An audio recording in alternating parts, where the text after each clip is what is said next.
And so if heaven forbid, Maddie and I get into a fist fight or something one day, Maddie's going to win at the end of the day because I give her that control. Okay.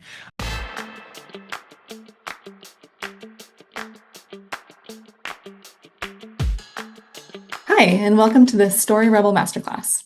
Today we're going to be talking about co-writing nonfiction books with Matty Dalrymple and Michael Ronn. So, Matty and Michael, you've both collaborated with each other, obviously, but also with other authors. Can you talk a little bit more about the type of due diligence that you recommend people do? Yes. Well, anything you should not go for.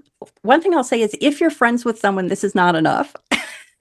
True. Like, I think sometimes people get into these co-authoring relationships because they're both in they've both been going to the same writers group meeting for 5 years.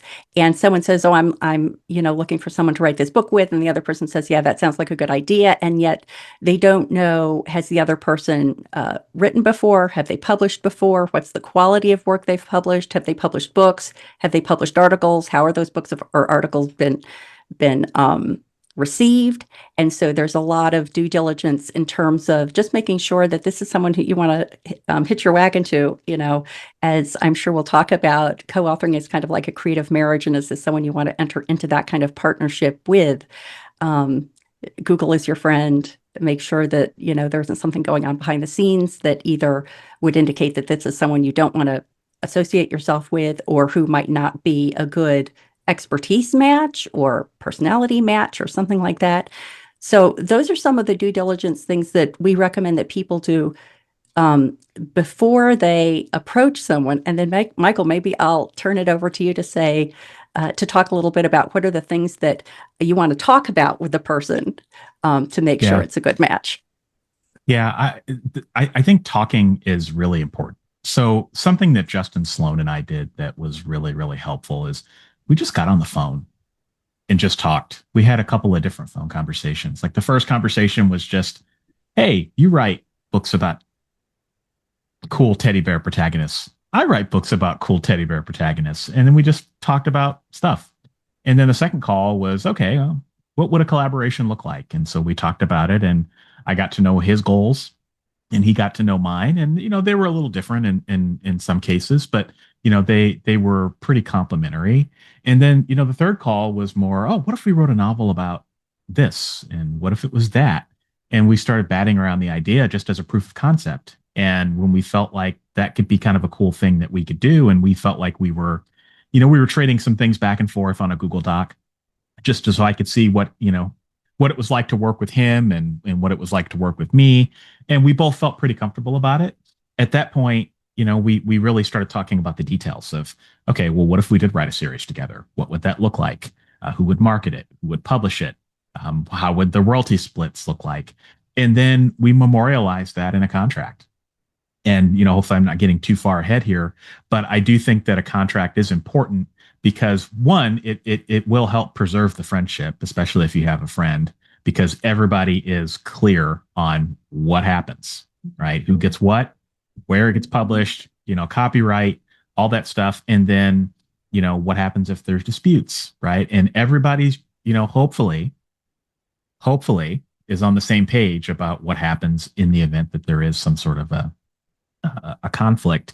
And I think as part of the due diligence, and we can talk about the contracts later, but in terms of the due diligence, if the person that you're potentially wanting to collaborate with doesn't want to sign a contract, that's a red flag.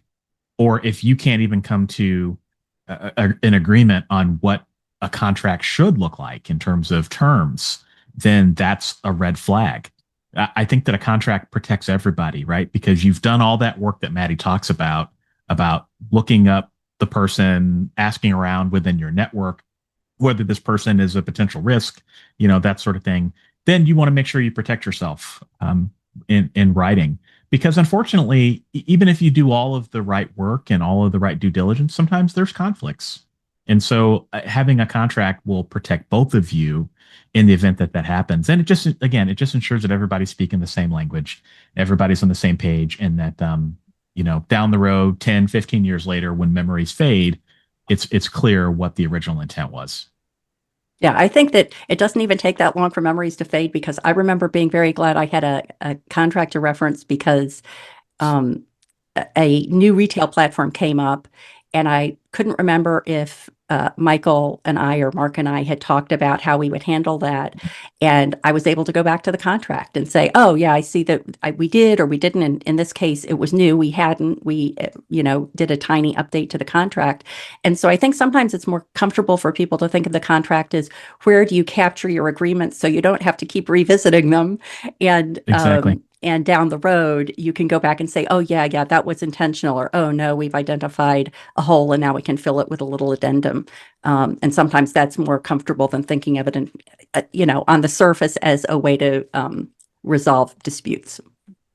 Yeah, I Right. can't remember that retailer, but Maddie, you sent me a text message about it, and then I think we had a call the next week, and then we had a contract addendum signed like by the end of that day or like the end of that weekend or something. I mean, it was like a non-issue, and that's Yeah, that's the kind of partnership you want, right? Just yeah, you come up with a question, you both talk about it, you move forward. yeah. I remember one of the things that was an addendum for my contract with Mark was we had not covered what to do about um, direct sales. Like if Mark went to a writers conference and sold a bunch of copies of the book, like what happened to the proceeds? And we both agreed that if he bought the books, then he got to keep all the money that he got from those in-person events. So you're right, it wasn't not a matter of an argument. It was just a matter of saying, oh yeah, this makes sense to both of us. We just need to capture it so we remember it. In a way, it's almost like creating that contract together is your first co-writing project. And so, Michael, to your Yeah. point, if you're struggling with somebody to even put together a contract, it's probably going to be tough to co-write an entire book.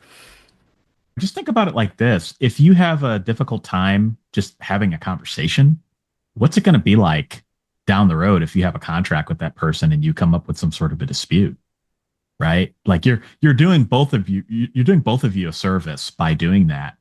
It's just a way to vet, and it's something you'll Mhm. thank yourself for in a parallel universe, maybe. Absolutely. So, speaking of contracts, what are some of the specific clauses that people need to be thinking about? I always lob any Yeah. contract questions to Michael. Okay. Okay. Yeah. I Yeah. mean, there's a bunch, but I think before we even talk about terms, I think contracts scare people. People hear contracts and they seize up and they think, oh my gosh, this is scary. I don't know where to start.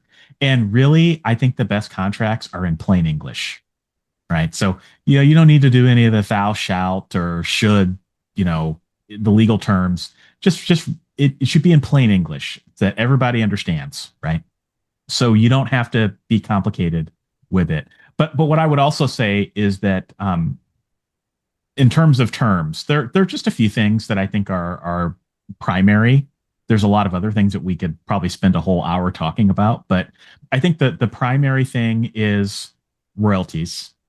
So what is the split for all formats, right? What do you do if you have an amazing success and you get approached by Hollywood, right? What would it look like in that particular scenario where you're both really successful and it's not really a royalty structure, right? So you want to be thinking about like ebooks and paperbacks and direct sales, but you also want to be thinking about success, right? What does success look like? And if you want to do things like Kickstarters or you want to shop things around, like Justin and I, we wanted to shop our trilogy out to different movie studios and things like that. So we did some research on what that would look like, and he would take a majority because he would be doing the majority of the work, right? And so I was happy to have him do that and take the majority of the work as long as I got something from it, right? So the money is, I think, an important part, but also the control. So who control? Okay, so let's say Maddie and I have a dispute on where the period in the sentence goes, okay, or how the sentence should end, or where the comma goes. Okay, well, who has the final say? Okay. Well, Maddie and I both agreed that it would be Maddie because Maddie is publishing the book through her publishing company. And so if heaven forbid, Maddie and I get into a fist fight or something one day, Maddie's going to win at the end of the day because I give her that control. Okay. Um, so the control is also important. Who publishes the book? And then I think another third one, and I'll just end at three, is what happens if one of you becomes incapacitated or were to pass away? So as Maddie mentioned, this is a creative marriage in a way. Like the book you create or any project you create, think about it. The copyright, you're going to control that for your lives plus 70 years. So whatever book you create in a perfect world, assuming it remains for sale and can be distributed everywhere after you're gone, this is something you could pass down to your children, maybe even grandchildren, or whatever your heir situation looks like. So understanding what happens if, I were to become incapacitated. Let's say I'm in a coma for a really long time and Maddie needs to make decisions about the book. What do we do in that situation? What happens if, heaven forbid, I were to pass away? Well, Maddie would have to work with my wife, right? And so you have to think through those sorts of situations as well, because inevitably, it's going to happen at some point or another.